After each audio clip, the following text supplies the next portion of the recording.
রাষ্ট্রপতি পদে বিএনপির প্রার্থী মির্জা ফখরুল ছাড়ছেন সরকার ও দলীয় পদ। অলি আহমেদের মনোনয়ন জমা দিল 11 দল। প্রধানমন্ত্রীর সঙ্গে মার্কিন ব্যবসায়ীদের বৈঠক, দীর্ঘমেয়াদী পরিকল্পনায় বাংলাদেশে বিনিয়োগের আহ্বান।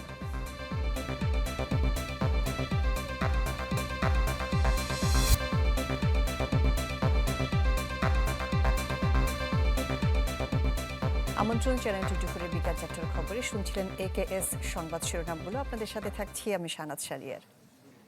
রাষ্ট্রপতি পদে বিএনপির প্রার্থী হলেন দলটির মহাসচিব মির্জা ফখরুল ইসলাম আলমগীর। দুপুরে নির্বাচন ভবনে তার মনোনয়নপত্র জমা দেয় দলের প্রতিনিধি দল। এর আগে সচিবালয়ে বিএনপির স্থায়ী কমিটির বৈঠক শেষে দলের সিদ্ধান্তের কথা জানিয়েছেন সিনিয়র যুগ্ম মহাসচিব রুহুল কবির রিজভী। অবশেষে হলো সকল জল্পনা কল্পনার অবসান। বিএনপির যুদ্ধ দিনের কাণ্ডারি মির্জা ফখরুল ইসলাম আলমগীরকে রাষ্ট্রের সর্বোচ্চ পদে নির্বাচনের জন্য মনোনয়ন দিলেন দলের চেয়ারম্যান তারেক রহমান। বৃহস্পতিবার সকালে বিএনপির শীর্ষ নেতৃত্ব আসে সচিবালয়ে প্রধানমন্ত্রীর কার্যালয়ে। সেখানেই দলীয় নেতা তারেক রহমানের সিদ্ধান্তে প্রার্থী ঘোষিত হন 1.5 দশক ধরে দলের মহাসচিবের দায়িত্ব পালন করা মির্জা ফখরুল। সচিবালয়ে এই তথ্য জানান দলের সিনিয়র যুগ্ম মহাসচিব রুহুল কবির রিজভী। বাংলাদেশ জাতীয়তাবাদী দলের রাষ্ট্রপতি প্রার্থী হয়েছেন দলের সংগ্রামী মহাসচিব মির্জা ফখরুল ইসলাম আলমগীর। তিনি প্রার্থী হওয়ার সাথে সাথে বাংলাদেশ জাতীয়তাবাদী দলের মহাসচিব এবং জাতীয় স্থায়ী কমিটির সদস্য পদ থেকে পদত্যাগ করেছেন। এরপর ডক্টর আব্দুল মঈন খানের নেতৃত্বে নির্বাচন কমিশনে যায় বিএনপির প্রতিনিধি দল। প্রধান নির্বাচন কমিশনারের হাতে তুলে দেন মির্জা ফখরুল ইসলাম আলমগীরের মনোনয়নপত্র। পরে সচিবালয়ে বৈঠকের সমালোচনা প্রসঙ্গে বিএনপি নেতারা বলেন, আলোচনা যে কোনো জায়গাতেই হতে পারে। দলের যে মিটিং যেখানে হয়েছে সেটা কোনো মিটিং নয়, যেটা হয়েছে আমরা নিজে আলোচনা করেছি। আলোচনা ইতিমধ্যে যে কোনো জায়গায় হতে পারে বাংলাদেশের, সেখানে আমরা আলোচনা করে আগেই সিদ্ধান্ত ছিল, সেটাকে মাননীয় প্রধানমন্ত্রী তিনি ঘোষণা করেছেন। সংসদের সংখ্যাগরিষ্ঠতা না থাকার পরও রাষ্ট্রপতি নির্বাচনের প্রত্যাখ্যান না করে অংশগ্রহণ করায় 11 দলকে ধন্যবাদ জানান বিএনপি নেতারা। আমি তাদেরকে কনগ্রাচুলেট করি। সুতরাং এটা কোনো মতেই নিয়ম রক্ষার নির্বাচন না, এটা সংবিধান এবং আরপিইউ সমন্বয়ে যেটা হওয়া উচিত সেটাই হচ্ছে। আশিকেন প্রিন্স, চ্যানেল 24, ঢাকা। এদিকে রাষ্ট্রপতি পদে প্রার্থী হিসেবে লিবারেল ডেমোক্রেটিক পার্টির চেয়ারম্যান অবসরপ্রাপ্ত কর্নেল অলি আহমেদের মনোনয়নপত্র জমা দিয়েছে 11 দলীয় ঐক্য। প্রধান নির্বাচন কমিশনার ও রাষ্ট্রপতি নির্বাচনের কর্তার কাছে মনোনয়নপত্র জমা দেওয়া হয়। পরে জোট নেতারা বলেন, গণতন্ত্র চর্চার নতুন ধারা সৃষ্টি করতে চান তারা। প্রায় 35 বছর পর ফের রাষ্ট্রপতি পদে ভোট হতে যাচ্ছে। সংসদ সদস্যদের সাংবিধানিক সীমারেখায় কে হতে যাচ্ছেন রাষ্ট্রপতি তা অনেকটাই জানা। এরপরেও এই পদে এলডিপি সভাপতি অলি আহমদের মনোনয়নপত্র জমা দিয়েছে জামাত নেতৃত্বাধীন 11 দলীয় ঐক্য। জামাত নেতা HM হামিদুর রহমান আজাদের নেতৃত্বে একটি প্রতিনিধি দল আগারগাঁওয়ে নির্বাচন ভবনে মনোনয়নপত্র জমা দেন। মনোনয়নপত্র গ্রহণ করেন রাষ্ট্রপতি নির্বাচনের নির্বাচনী কর্তা CEC AMM নাসির উদ্দিন। পরে হামিদুর রহমান আজাদ বলেন, সংবিধানের 70 অনুচ্ছেদের কারণে সংসদ সদস্যদের স্বাধীনভাবে ভোট দেওয়ার সুযোগ নেই। এরপরেও প্রতিদ্বন্দ্বিতা ছাড়া কোনো নির্বাচন হোক তা চায় না 11 দল, তাই রাষ্ট্রপতি পদে প্রার্থী দেয়া হয়েছে। আমরা এখানে জিতব কি হারব এটা নয়, আমরা প্রতিদ্বন্দ্বিতা ছাড়া কোনো নির্বাচন হোক এটা আমরা চাই না। এটাই গণতন্ত্রের সৌন্দর্য। গণতন্ত্রকে সঠিক দ্বারায় ফিরিয়ে আনার জন্যেই আমরা এই সিদ্ধান্তটা নিয়েছি। 1971 সালে মুক্তিযুদ্ধে অবদানের জন্য বীর বিক্রম খেতাব পাওয়া সাবেক সেনা কর্মকর্তা অলি আহমদের রাষ্ট্রপতি মনোনয়নের প্রস্তাবক বিরোধী দলীয় নেতা ডাক্তার শফিকুর রহমান ও সমর্থক হিসেবে এনসিপির সংসদ সদস্য আবদুল্লাহ আল আমিনের নাম রয়েছে। 13 আগস্ট মনোনয়নপত্র জমার পর যাচাই বাছাই হবে 16 আগস্ট, আর 20 আগস্ট দুপুর 2টা থেকে বিকাল 5টা পর্যন্ত জাতীয় সংসদের সংসদ সদস্য কক্ষে অনুষ্ঠিত হবে রাষ্ট্রপতি নির্বাচনের ভোট। নাফিউল ইসলাম লিঙ্কন, চ্যানেল 24 ঢাকা। যুক্তরাষ্ট্রের ব্যবসায়ীদের বাংলাদেশে দীর্ঘমেয়াদী পরিকল্পনায় বিনিয়োগের আহ্বান জানিয়েছেন প্রধানমন্ত্রী তারেক রহমান। বলেছেন, সরকারের লক্ষ্য শুধু বিদেশি বিনিয়োগ আকর্ষণ নয়, পারস্পরিক লাভজনক অংশীদারিত্ব গড়ে তোলা। সকালে সচিবালয় ইয়েস বাংলাদেশ বিজনেস কাউন্সিলের প্রতিনিধিদের সাথে বৈঠকে এসব কথা বলেন প্রধানমন্ত্রী। সকাল 9:30টায় শুরু হওয়া বৈঠক চলে 11:30 পর্যন্ত। ছিলেন যুক্তরাষ্ট্রের শীর্ষ 25টি ব্যবসা প্রতিষ্ঠানের 50 জন প্রতিনিধি। বৈঠক শেষে মার্কিন প্রতিনিধি দলের সদস্য অতুল কশ্যপ বলেন, সরকারের বিভিন্ন কর্মসূচি সম্পর্কে ইতিবাচক বার্তা পেয়েছেন তারা। আশা করেন 2034 সালের মধ্যে বাংলাদেশে $1 ট্রিলিয়ন অর্থনীতি হবে। আর প্রধানমন্ত্রী কার্যালয়ের মুখপাত্র মাহাদি আমিন জানিয়েছেন, বৈঠক ফলপ্রসূ হয়েছে। কীভাবে বাংলাদেশে কর্মসংস্থান তৈরি করা যায় এবং সরকারের বিভিন্ন ম্যানিফেস্টোতে যে পলিসিগুলো রয়েছে এগুলো বাস্তবায়নে আমেরিকার প্রাইভেট সেক্টর থেকে কীভাবে ভূমিকা রাখা যায় এগুলো নিয়ে বিস্তারিত আলোচনা হয়েছে। We believe in the vision of the Honorable Prime Minister of Bangladesh being a $1 trillion economy by 2034.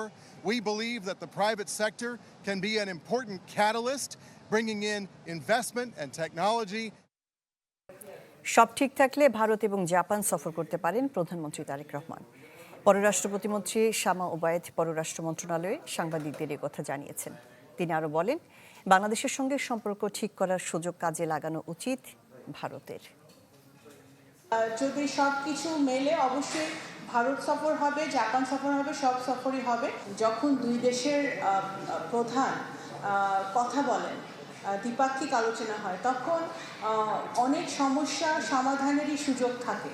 সেই সুযোগটা তো আছেই, রয়ে গেছে, এবং ভারতের দিক থেকেও উচিত হবে সেই সুযোগের সদ্ব্যবহার করা। হাম উপসর্গে দেশে আরও 5 জনের মৃত্যু হয়েছে। 24 ঘন্টায় হাম ও উপসর্গে মোট শনাক্ত হয়েছেন 1025 জন। এক বিজ্ঞপ্তিতে এ তথ্য জানিয়েছে স্বাস্থ্য অধিদপ্তর। গত 15 মার্চের পর থেকে নিশ্চিত হামে 99 জনের মৃত্যু হয়েছে। একই সময় উপসর্গ নিয়ে মারা গেছে 791 জন। এখন পর্যন্ত নিশ্চিত হাম রোগী 17,543 জন, আর হাম উপসর্গ থাকা রোগীর সংখ্যা 1,40,076 জন। এর মধ্যে হাসপাতালে ভর্তি 1,21,908 জন, যার 1,17,690 জন ছাড়পত্র পেয়েছেন। চট্টগ্রামে অগ্রণী ব্যাংকের লালদিঘি শাখা থেকে 4 কোটি টাকা উধাও। গত 9 আগস্ট এই ঘটনা ঘটলেও জানাজানি হয় আজ। তবে ঘটনার রাতে ব্যাংক ম্যানেজার বাদী হয়ে কোতোয়ালি থানায় মামলা করেন। অর্থ লোপাটে জড়িত থাকার অভিযোগে ক্যাশ ইনচার্জ কামরুল ইসলামকে আটক করা হয়। পরে তার দেওয়া তথ্য মতে বিনা চেকে টাকা তুলে নেওয়ার অভিযোগে তানভীর হোসেন নামে এক ব্যবসায়ীকে আটক করা হয়। পুরো বিষয়টি নিয়ে তদন্ত চলছে বলে জানিয়েছে অগ্রণী ব্যাংকের কর্মকর্তারা। সাভারে বোমা ও ককটেল উদ্ধারের ঘটনায় 2টি মামলা হয়েছে। সন্ত্রাস বিরোধী আইনে সাভার মডেল থানায় মামলা করে পুলিশ। সাধাপুর ঘোড়া মসজিদ মাঠে বোমা উদ্ধারের ঘটনায় আসামি করা হয়েছে অজ্ঞাতনামা 6 থেকে 7 জনকে। এছাড়া হিমায়তপুরে 4তলা ভবনে বোমার সরঞ্জাম উদ্ধারের ঘটনায় 6 জনের নাম উল্লেখ করা হয়েছে। অজ্ঞাতনামা আসামি করা হয়েছে 7 জনকে। আটক যুবককে গ্রেপ্তার দেখিয়ে 10 দিনের রিমান্ড চাওয়ার কথা জানিয়েছে পুলিশ।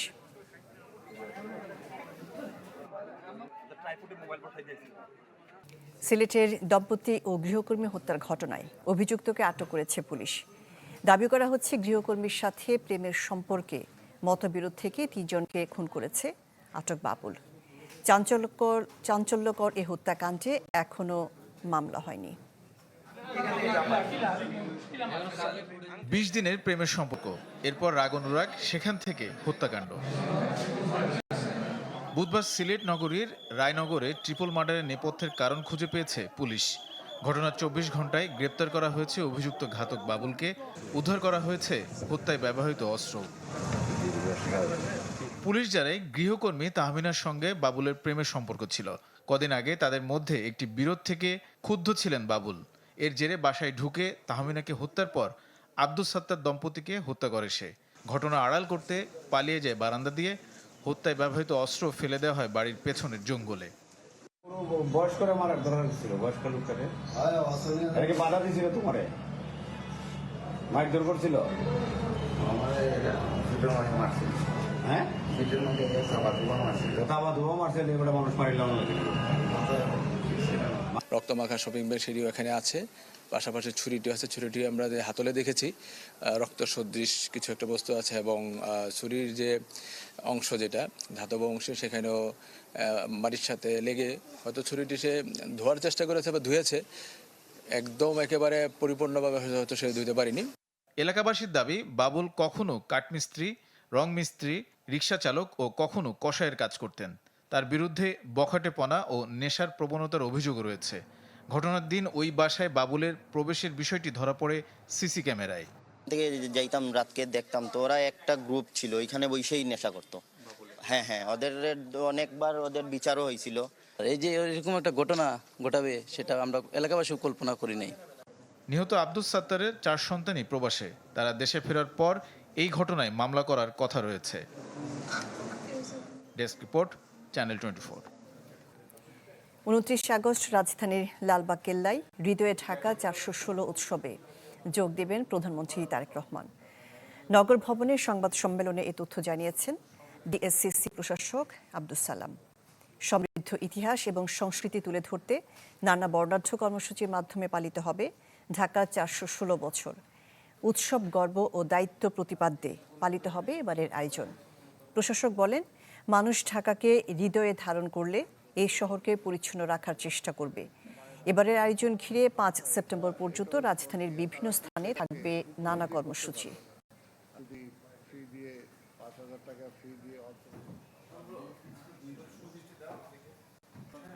ফের বিমান দুর্ঘটনার সাক্ষী যুক্তরাষ্ট্র।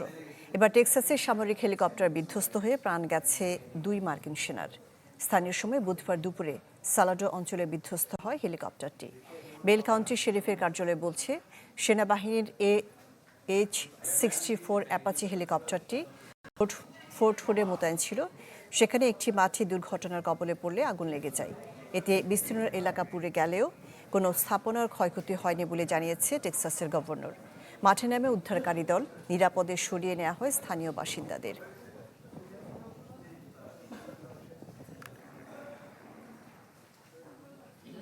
এ ছিল বিকাল 4টার খবরে। বিশ্বের যে কোনো প্রান্ত থেকে সবশেষ খবর জানতে ভিজিট করুন আমাদের ফেসবুক পেজ, ইউটিউব চ্যানেল ও ওয়েবসাইট। এতক্ষণ সাথে থাকার জন্য ধন্যবাদ সবাইকে।